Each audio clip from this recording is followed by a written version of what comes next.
Okay guys, welcome back na naman sa aking YouTube channel. No? So bago tayo magsimula, special shoutout muna tayo sa mga nagpakape sa atin. Syempre nangunguna dyan si paring Andre. Salamat sa suporta, Lodi. Tapos shoutout din kay Christopher Marquez kahapon. Nag-send din ng ating pakape pero pang Starbucks, Lodi. Salamat sa suporta, Lodi. Then shoutout din kay John, PAK, at tapos F. So, censored na lang natin yung number. So, shoutout sa'yo, Lodi, kasi hindi kumpleto yung name. Then, shoutout din kay KEN. Ito yung parang nagpaling ata sa akin sa X-Dragon, natatanda ko. So, salamat sa'yo, Lodi, sa suporta. Hindi to copy no? Pang Starbucks na rin to. Isang Starbucks na rin. So, yun, salamat sa inyo, guys. Siyempre, salamat sa mga member natin dito sa community. Mga nag-avail ng kape.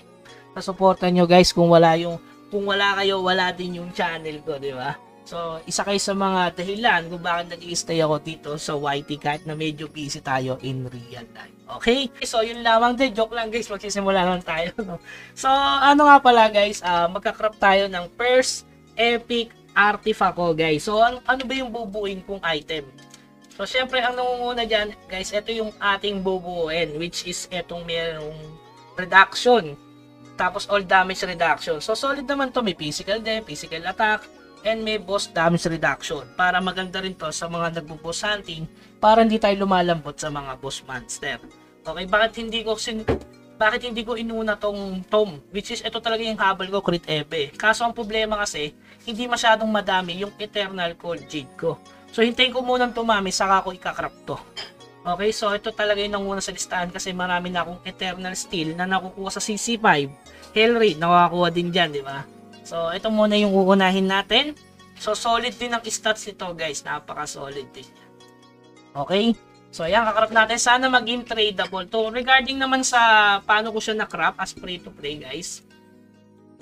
Gaya ng sabi ko nga sa inyo, kailangan nyong mag-farm sa MS as unique monster. So, merong link sa baba niyan. Siyempre, yung summon.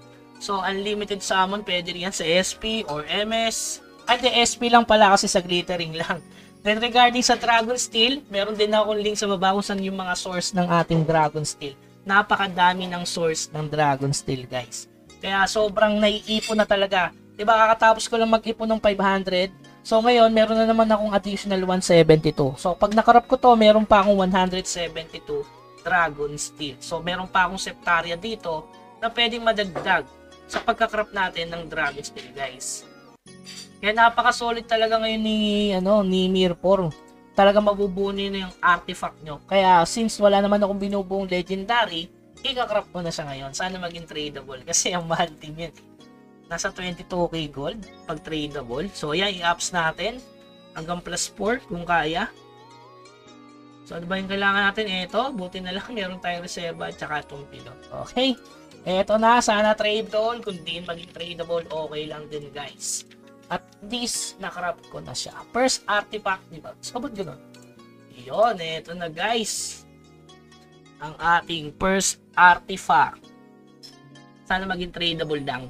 Pag naging tradable to, solid. Magkano ba ngayon ng mga tradable na artifact, guys? So, nasa 22k gold ba yun? Uy, may gold pa pala dito. Kunin natin, sabay yung Dragon Artifact. O, walang scepter. Uy, nabenta na tayo. Ay, maraming nagkakrap ng seal. No? 28k, nabenta na yung 22k dito, guys. So, pag nakapag-crop ako ng tradable, sana tradable kasi napakahirap, napaka-rare na maging tradable to, guys. Kasi dito pa lang sa Eternal Steel, baka sabihin nyo tradable yung ginamit ko. Siyempre, hindi tradable. Yung isang tradable na Eternal Steel, binenta ko. Yeah. Dapat buo na yun, kaso binenta ko as gold. Sabi ko nga sa inyo, yung mga ganyang kamamahal, ibebenta nyo muna, no? Bago nyo i-craft para mas madali yung crafting natin ng mga legend. So, ayan. I-craft na natin. Eto na.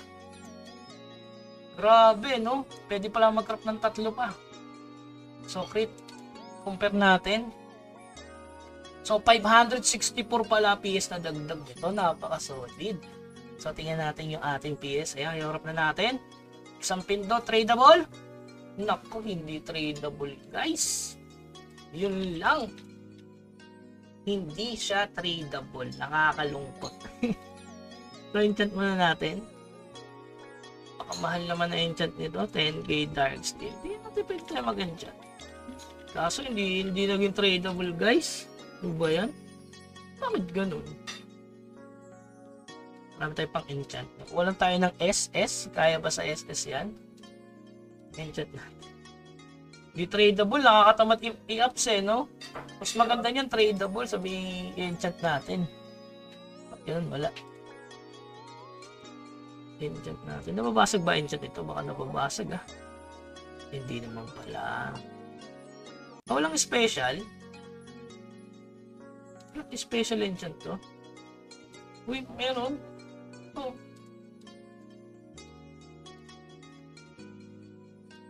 Walang special enchant yun. Enchant lang talaga. Bago maka-S2, iyak. 2 dragon steel pala to. Hindi na. Okay na yan, no? Skill na. Ang mahal, guys. 2 dragon steel. Gamit tayo ng mga 5 piraso lang. Knockdown rest. Uy, pwede na to. Baby success. Isa pa. Bigyan mo maganda. S lang, oh. Grabe naman yan.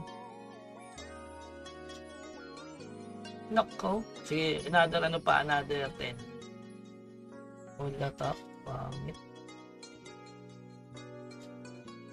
Yung mag-S. All damage. Crit damage reduction.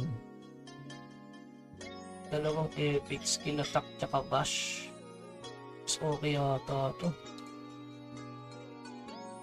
Last ball. Last 2. Last na talaga. ES mo naman, oy. Huwag na, tama na yan. 150. Parang 500. Dragon steel lang yung problema natin. So, try natin i-ups. Na may ano, guys. Yung isurbol nyo na.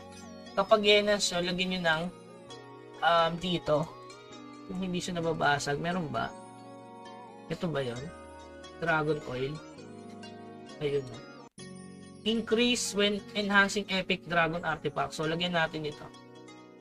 Legendary ba nilalagay ito? Pwede legendary. Lagyan na natin sa ano, kung pwede natin i-ups as. Pwede natin i-plus 2. Pag nabasag, hindi goodbye. So, try natin. Gamitan ng Dragon Steel. Purchase. Ito ba yun? Ang mahal! Sa ano pala to? Ay, epic lang pala sagad nito. Okay. Kala ko may legendary eh.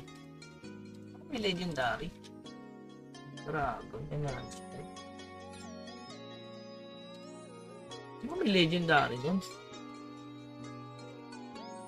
Ay, wala. Ayun, meron.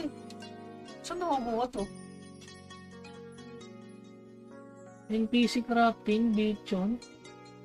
Ilang percent to? Ay, pang legend nga lang. Corny. Pag legend.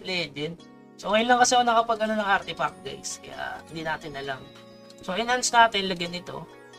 Ayan. Siyempre, ayan. Ay! Grabe, 500 dragon steel pala to. 500 KDS. Grabe naman. Tapos mababasag lang, no?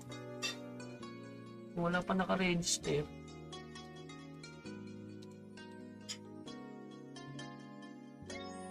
Okay, try natin kahit plus 2, no? Saan pumasok? Kasi 200 PS ang bigay, guys. Every ups. So, enhance. Lagyan natin ito. Tapos yan. Dagdagan ng ano, 25%. Tapos 20 dragon steel, guys. Ang mahal. Pumasok kaya ito? Destroy intervention. Divine to, diba? Divine dragon artifact. So, pag nag plus 1, 200 KPS. Okay, try natin, guys. Isang pindot lang ba to? May warning. Walang warning to eh, no? So, 2 apps kasi 1 point ano lang yung natin DS. So, sana pumasok. Naku, basag agad. Last ball. Grabe naman yun. Wala tayong dark steel kasi eh. Babasagin ko sana lahat yun eh. Yung pumasok. Nice one. No plus 1 agad. Okay na yan. So, yun guys. Regarding sa farming ng Dragon's Tail, nandyan na yung link sa baba. Regarding dun sa glittering, yung unlimited, yung chesting mode, meron din dyan sa baba. Tapos kung gusto nyo mag-domi, meron na din tayong rotation dyan sa link sa baba. Okay, so yun lamang guys. Hanggang sa muli. Paalam.